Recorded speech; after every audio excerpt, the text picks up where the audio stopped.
À un peu plus de 500 jours des élections générales de décembre 2023, les grandes manœuvres politiques ont commencé en République démocratique du Congo, RDC. Les candidatures à la présidentielle se multiplient au gré d'alliances politiques à géométrie variable. Revue d'effectifs avec Africarabia.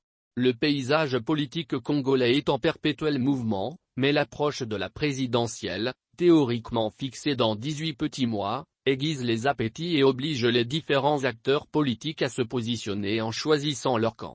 Signe que les échéances se rapprochent, la grande bousculade des annonces de candidature. Le premier à avoir annoncé sa volonté de se présenter, ou plutôt de se représenter, c'est le président Félix Tshisekedi lui-même.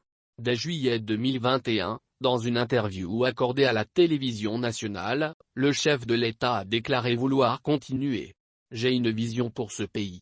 Je veux voir ce pays se transformer. » Briguer un second mandat apparaît donc comme une évidence pour le président Tshisekedi, tout comme ses principaux soutiens. Pourtant, le bilan de sa première mandature apparaît plutôt faible, notamment avec la reprise de la guerre à l'Est et un quotidien qui ne s'est toujours pas amélioré pour les Congolais, dont plus de 78% vivent avec moins de $2 par jour. Les grandes promesses du programme des 100 jours, de la gratuité de l'enseignement, ou du retour de la sécurité à l'est du pays restent toujours très virtuelles pour la majorité de la population. Après plus de 3 ans de pouvoir, Félix Tshisekedi est aujourd'hui au plus bas de sa popularité selon un sondage du groupe d'études pour le Congo, GEC, même si le président arrive toujours en tête des intentions de vote, 31%, pour les élections de 2023. Pourtant, la sérénité règne dans le camp présidentiel. Une confiance renforcée par le mode de scrutin à seul tour qui peut faire élire le nouveau président avec seulement 25% ou 30% des voix. Le chef de l'État peut aussi compter sur la machine d'État et les principales institutions. Le confortable budget de la présidence, au regard du microscopique budget de l'État, permettra au candidat Tshisekedi de battre campagne avec d'importants moyens financiers.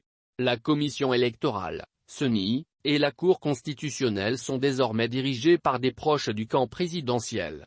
L'opposition dénonce déjà une caporalisation des institutions par le pouvoir et le risque de tripatouillage électoral pour faire gagner le candidat président. La CENI centralise en effet les bulletins de vote et annonce les résultats provisoires. La Cour constitutionnelle les valide et gère les contentieux. Félix Tshisekedi a également engrangé de nombreux soutiens. L'AFDC du président du Sénat, Modeste Bahati, a annoncé qu'il soutiendrait la candidature présidentielle. Même si la sortie du patron de la Chambre haute sur le départ des casques bleus, provoquant une flambée de violence anti-MONUSCO, a fortement déplu dans des chancelleries, Modeste Bahati et ses élus pèseront dans le futur dispositif du candidat Tshisekedi, notamment pour les législatives. Le président bénéficiera aussi du soutien du président de l'Assemblée, Christophe Ambozo, très implanté à l'ouest, mais aussi de 2 ministres proches de Moïse Katumbi. Il s'agit du ministre de l'Enseignement supérieur Muindo Nzangi, qui quitte le parti katumbiste avec 8 députés nationaux, 13 députés provinciaux et un sénateur, ainsi que du ministre des Affaires étrangères, Christophe Lutindula. Les autres ministres du parti de Moïse Katumbi sont fortement courtisés pour rejoindre la candidature présidentielle. Un allié poids lourd devrait également faire partie du dispositif de campagne pour soutenir Félix Tshisekedi. Vital Kamerhe. Le très puissant patron de l'ONU est revenu en force sur la scène politique congolaise après son récent acquittement. Condamné à 20 ans de prison, ramené à 13 en appel, pour détournement de fonds publics, l'ancien président de l'Assemblée nationale a été blanchi par la justice congolaise.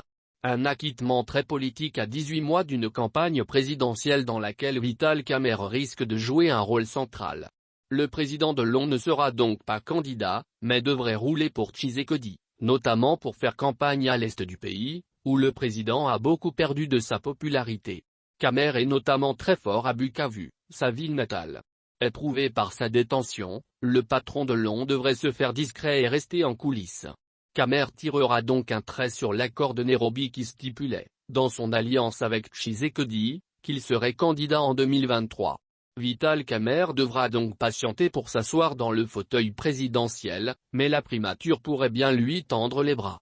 Selon toute vraisemblance, le poste de Premier ministre pourrait lui échoir après 2023, en cas de victoire de Félix Tshisekedi. Le prochain remaniement en préparation devrait conforter Sama Lukonde faute d'une autre personnalité katangaise de poids compatible pour la fonction. Jusqu'aux élections, Vital Kamerhe va donc s'appliquer à se rendre indispensable dans le dispositif présidentiel. Devant l'échec de l'État de siège et le retour du M23, le pacificateur va notamment s'impliquer dans la lutte contre l'insécurité à l'est du pays. Il pourrait également prendre part à la campagne électorale et servir de facilitateur au sein de la très hétéroclite Union sacrée.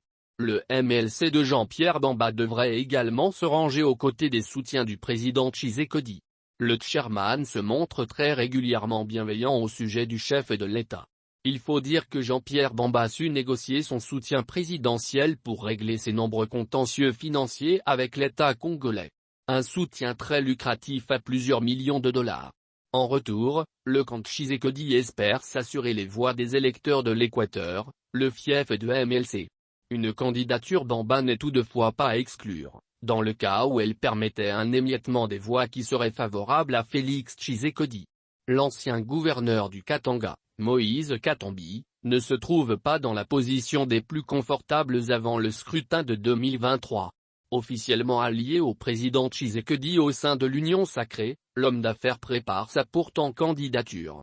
Mais avec un pied dans l'Union sacrée et un autre dehors, il peine à afficher une ligne politique cohérente vis-à-vis du président Tshisekedi. Après avoir lancé tambour battant son parti, Ensemble pour la République, et annoncé une grande tournée aux quatre coins du pays, Katumbi se fait aujourd'hui très discret, trop discret selon certains de ses soutiens. Privé de candidature en 2018 par Joseph Kabila, l'ex-gouverneur veut pouvoir enfin se présenter face aux électeurs et reste prudent face à Tshisekedi en évitant les critiques trop frontales. L'épée de Damoclès du projet de loi Tchiani qui pèse toujours au-dessus de sa tête pourrait une nouvelle fois l'empêcher de concourir en 2023. Noël Tchiani propose que les prochains candidats soient tous congolais de père et de mère, ce qui n'est pas le cas de Katumbi. Le patron d'Ensemble doit aussi faire face aux tentatives de siphonnage de ses cadres et de ses élus par le camp Tshisekedi. Avec des réussites, comme le départ de Muindo Nzangi. L'opposant numéro 1 à Félix Tshisekedi reste sans conteste Martin Fayulu. Le candidat malheureux de 2018 revendique toujours sa victoire, victime d'un arrangement politique entre Joseph Kabila et Félix Tshisekedi. Un hold-up électoral que le patron de l'ECD compte bien faire oublier en 2023. La dégradation de la situation sécuritaire à l'Est et l'implication du Rwanda dans l'aide au M23 donnent également raison aux positions défendues par Martin Fayulu et confortent sa popularité. Pour remporter les élections, il devra toutefois se battre pour que le scrutin soit crédible et transparent, ce qui est loin d'être garanti pour l'instant.